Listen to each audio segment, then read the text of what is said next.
3 мај, меѓународен ден на слободата на медиумите. Денот се одбележува со цел да се даде значење на улогата на медиумите во градењето на праведно општество, но и слободите на новинарството. Но каква е состојбата со медиумите во Македонија? Има ли слобода? Дали се заштитени новинарите? Дали работат под притисок? Пред 15 на дена, организацијата Репортери без граници во нивниот извештај наведоа низ за критики за состојбата со медиумите во Македонија и не рангираа на 90-то место.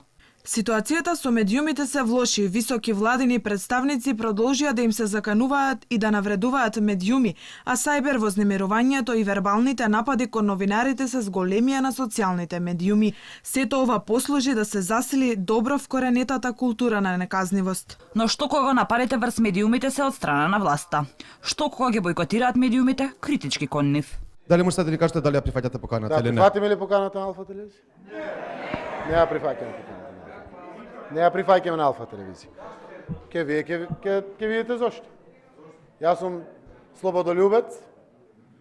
Јас сум човек кој што верува во вредности, но и сум човек кој што слуша народот.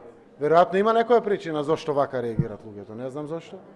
Проверете зошто е тоа така. Еве, луѓето викат, не, јас не. Или пак ги обвинуваат медиумите за нешто што немаат докази.